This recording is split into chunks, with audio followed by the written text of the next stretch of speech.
Olá, eu me chamo Jainara, sou aluna da segunda licenciatura em Ciências Biológicas pela Uniaselv. Meu tutor externo é o Renato Araújo e hoje eu estarei apresentando o meu projeto de estágio.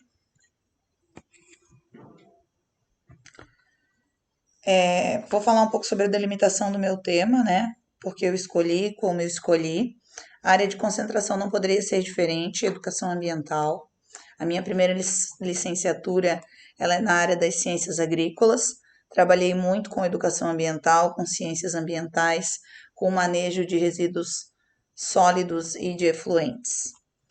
O programa de extensão escolhido foi Educação Ambiental e a Sustentabilidade, né? Tentei novamente trazer um pouco da minha bagagem da primeira licenciatura, de empregos anteriores, né? E continuar trabalhando na área que eu realmente gosto, que é a educação ambiental. O projeto de extensão escolhido foi divulgando a compostagem.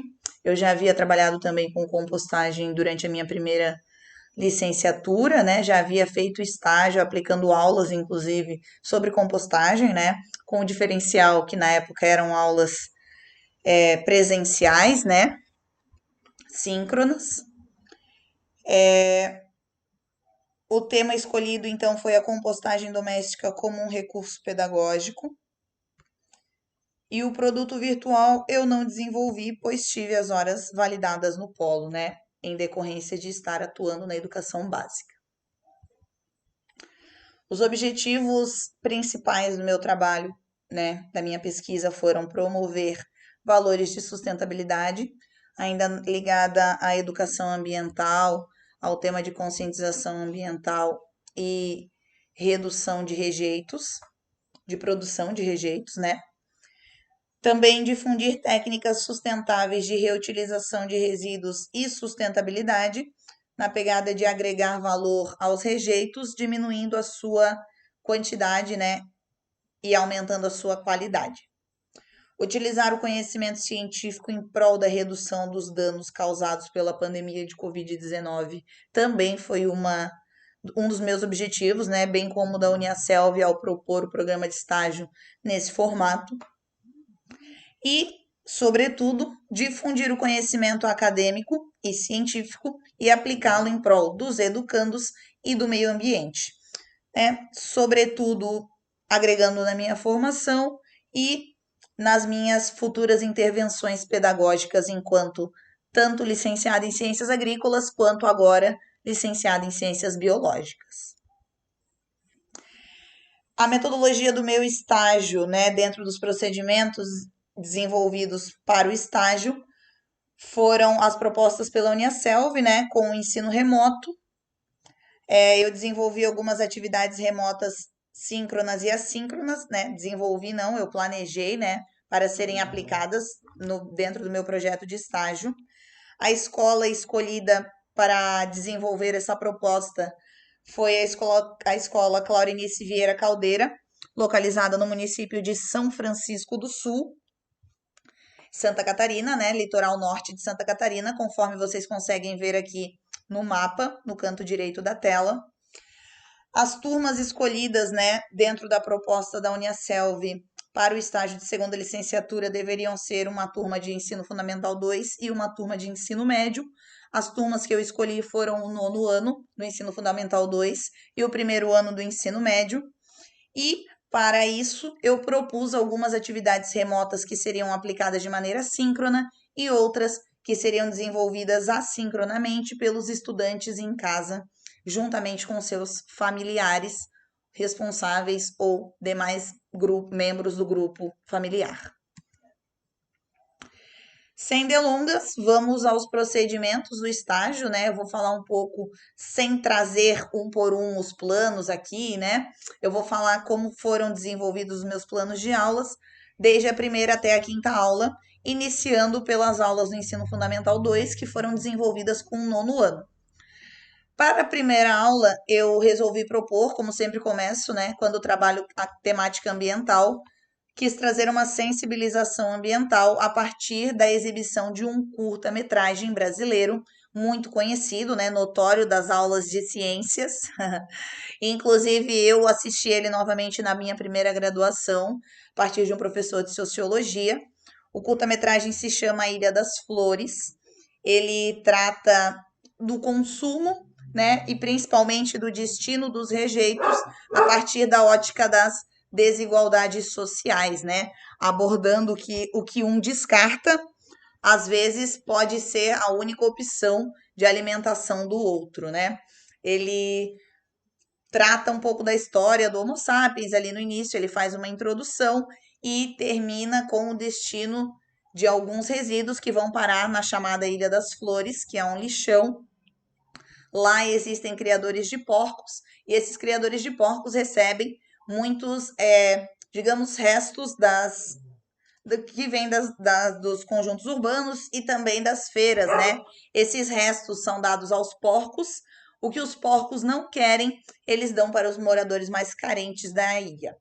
É um curta-metragem com imagens um pouco fortes, mas eu considero bastante adequado para o 9º ano. Inclusive, eu já assisti ele também no meu ensino fundamental e já apliquei para alunos no meu ensino fundamental como sensibilização ambiental para o tema de rejeitos também. Então, a partir da exibição do curta-metragem, né, a gente fará uma discussão de dados sobre produção e destinação de rejeitos a nível nacional e global. Fazendo um gancho, né, ali para a segunda aula, onde a gente vai fazer uma análise de dados a nível local, né, municipal e estadual, sobretudo.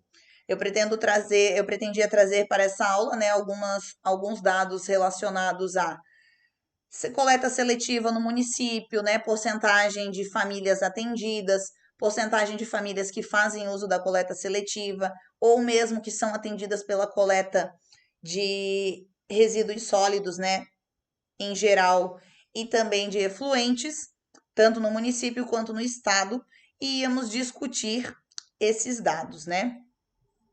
Para a terceira aula, depois de uma sensibilização e alguns apontamentos sobre a produção e destinação dos rejeitos no nosso país, no nosso estado, Santa Catarina, e no município onde as aulas seriam realizadas, São Francisco do Sul, eu vou introduzir o conteúdo de compostagem, né, como uma alternativa para a redução da produção de rejeitos e trarei então uma abordagem teórica da compostagem, bem como as teorias, né, da confecção de um material informativo que será desenvolvido pelos alunos sobre matéria orgânica e compostagem.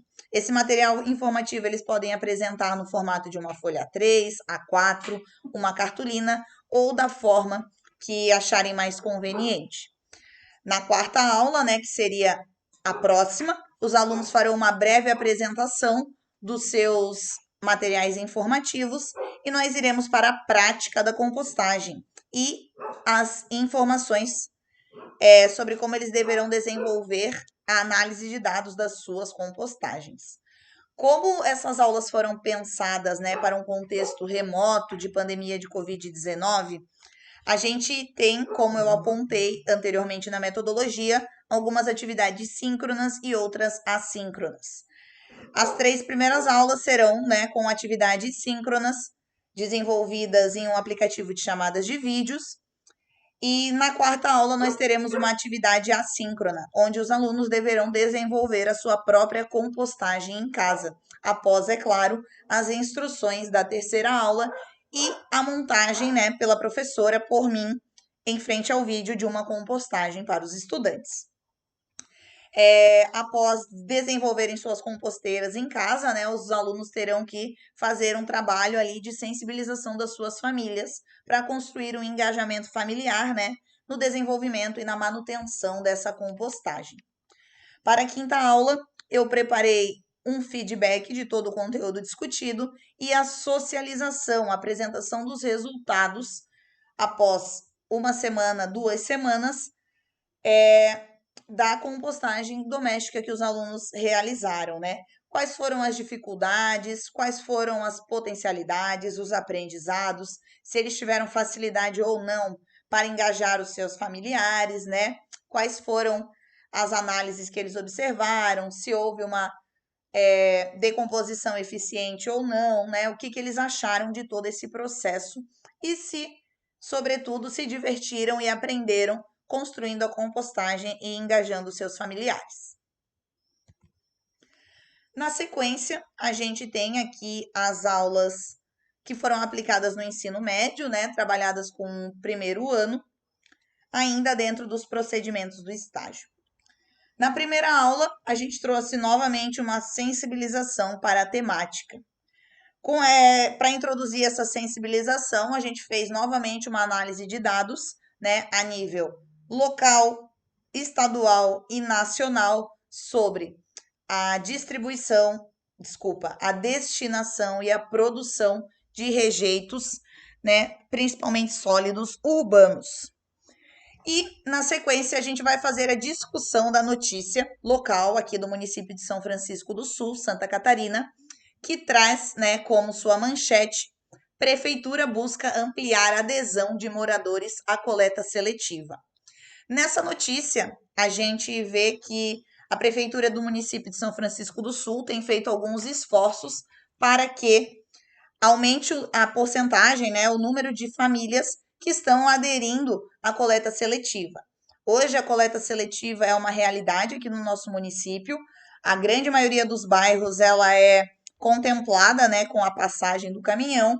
Infelizmente, muito menos da metade dos munícipes separam o seu lixo, né, e o destinam à coleta seletiva, mas a prefeitura tem feito alguns esforços para isso. Com a leitura e discussão dessa notícia, a gente pretende trazer, né, o que alguns educadores ambientais e alguns professores de ciências já sabem, né? É difícil engajar as pessoas, mesmo que seja na mudança de pequenos hábitos. Mudar hábitos é muito difícil, né? A gente tenta fazer isso nas escolas, às vezes, fazer uma coleta seletiva ou outras atividades e percebe o quanto é difícil engajar e fazer com que os estudantes corram junto e façam isso mesmo, né? A nível municipal, isso também é muito difícil. A nível nacional, isso deve ser mais difícil ainda. E é por isso que eu considero o tema de compostagem doméstica muito importante para trabalhar tanto a coleta seletiva, né, quanto a redução da produção de materiais, né, de rejeitos, e isso faz com que, né, a gente consiga trazer uma discussão muito importante. Após a discussão da notícia, os alunos serão divididos em 4 grupos, né, e a gente vai propor um trabalho, onde cada um dos grupos deve abordar as causas, os sintomas, as consequências e as possíveis soluções para esse problema encontrado pela prefeitura, né? Se a prefeitura quer ampliar a adesão das famílias à coleta seletiva, quer dizer que a prefeitura já fez o papel dela, né? Já lançou a coleta seletiva no município. Agora a gente precisa fazer com que os moradores né, façam uso desse serviço tão importante. Então, o primeiro grupo deve trazer, né, quais são os sintomas desse problema, né? Por exemplo, a redução do volume de lixo, o aumento do volume de lixo, o aumento dos gastos públicos, né? Enfim, e outros sintomas que podem acarretar. Quais são as causas desse problema? Que os alunos poderiam trazer, por exemplo, o desinteresse, a falta de conhecimento da população, alguns nem sabem que passa o caminhão de coleta seletiva, outros por, né, preguiça ou desinteresse deixam de aderir isso nas suas casas. O terceiro grupo deve trazer as consequências desse problema, né? O que esse problema vai acarretar. E o quarto grupo deve trazer algumas soluções, possíveis soluções. Aí a gente vai fazer um gancho para a segunda aula. Na segunda aula, os estudantes vão fazer a socialização do trabalho, né, ainda em um encontro síncrono, remoto, né, através de um aplicativo de videochamada, de videoconferência. E a gente espera que o quarto grupo traga como solução o uso da compostagem, como forma de minimizar, né, a quantidade e o volume de lixo produzido. Fazendo um gancho, eu vou fazer a introdução à compostagem. Vamos ver qual que é o benefício da compostagem no sentido de redução de rejeitos, no sentido de plantio e adubação do solo, né? E trazer o tema compostagem como uma possível solução para o problema do volume de rejeitos produzidos a nível mundial. Na terceira aula, então, após essa introdução, a gente vai fazer uma abordagem teórica mais profunda, né, dos aspectos biológicos e químicos da compostagem, como relação carbono-nitrogênio, aeração do composto, pH da mistura, umidade e outros fatores, né, como diversidade microbiológica, locais mais adequados para colocar a sua compostagem e faremos a prática de compostagem, assim como foi feito com a turma de nono ano. Eu explicarei, né, como os alunos poderão fazer a compostagem dentro das suas casas, a compostagem doméstica, e vou mostrar como faz a partir, né, da aula síncrona. Como a avaliação para essa terceira aula, né, e também um pouco do que foi a segunda aula, a gente vai ter a confecção de um vídeo de até 5 minutos pelos estudantes explicando a teoria da compostagem. Esse vídeo ele deve ser upado, né, no YouTube, postado no YouTube pelos estudantes, e o link deverá ser enviado para a professora, que fará a avaliação e apreciação desses vídeos. Até a quarta aula, esses vídeos já devem ser enviados. Porque na quarta aula, além de discutir os resultados, né, que estão surgindo das compostagens desenvolvidas pelos alunos, né, como foi o desenvolvimento da compostagem, como foi o engajamento da família nessa uma semana, né, contribuindo para o desenvolvimento e a manutenção da compostagem, nós também assistiremos os vídeos que os alunos desenvolveram e postaram no YouTube. Tudo isso ainda de maneira síncrona, né? A gente vai exibir os vídeos e fazer o compartilhamento da tela, o que promete ser um momento bastante divertido e interessante dessa sequência de encontros. Os estudantes, né, vendo os trabalhos uns dos outros, reconhecendo seus trabalhos e tendo os seus vídeos, né, as suas atuações, interpretações e explicações sendo reconhecidas e apreciadas. Na quinta aula, nós faremos um breve feedback de tudo que foi trabalhado ao longo dos 4 primeiros encontros e será proposto uma experimentação que os estudantes deverão fazer, né? Ainda no tema de compostagem, eles deverão fazer uma decomposição aeróbia, que é a compostagem, e uma decomposição anaeróbia, comparando, né, o desenvolvimento e o resultado desses dois projetos, desses dois tipos, né, de decomposição da matéria orgânica. O que se espera é que os estudantes percebam que a decomposição anaeróbia ela é menos eficiente, ela é mais lenta e pode provocar um mau odor. Enquanto a decomposição aeróbia, quando bem feita, é mais eficiente, rápida, inodora, né, e resulta num composto estabilizado após um certo tempo. Assim, nós encerraremos os encontros com as aulas do primeiro ano do ensino médio. As considerações que eu concluí, né, as considerações que eu cheguei após o desenvolvimento desse projeto de estágio foram bastante interessantes, né? Eu me diverti bastante escolhendo a delimitação do tema. Não precisei sair muito da minha zona de conforto, né? Trabalhei com um tema que eu já sou habituada, gosto muito de trabalhar, compostagem, né? Educação ambiental. Apesar disso, isso me permitiu ampliar ainda mais o meu leque de conhecimento sobre os temas, me permitiu uma reaproximação com artigos acadêmicos na área, né? Pois desde que eu havia terminado a faculdade, poucos anos atrás eu estava trabalhando com 40, 50 horas na rede pública, né? E como alguns colegas, talvez os avaliadores do vídeo, acredito que sim também, devem saber, às vezes o trabalho exaustivo nos distancia um pouco das leituras acadêmicas, da academia de uma forma geral, né? Foi muito interessante para mim, então, voltar a ler esses artigos acadêmicos. Eu ingressei esse ano também em uma pós-graduação e isso, né, veio a calhar com o reforço das leituras. A análise da BNCC, né, as leituras feitas para pontuar algumas coisas no projeto de estágio, me permitiram revisitar o projeto do novo ensino médio e refletir criticamente, né, analisar acerca desse documento, né? o que foi bastante válido também, pois eu estou distante do ensino médio também desde que eu terminei a minha graduação, trabalhando apenas com o ensino fundamental 2 há alguns anos. De uma maneira geral, né, o desenvolvimento do projeto de estágio, bem como a graduação até aqui, contribuíram muito para a minha formação pedagógica, e eu acredito sinceramente que algumas das propostas de aula que eu ainda não desenvolvi, né, e propus no projeto de estágio poderão ser futuramente aplicadas na minha vivência pedagógica com os meus futuros alunos. Assim eu encerro a minha apresentação. Agradeço a atenção de todos. Tchau, tchau.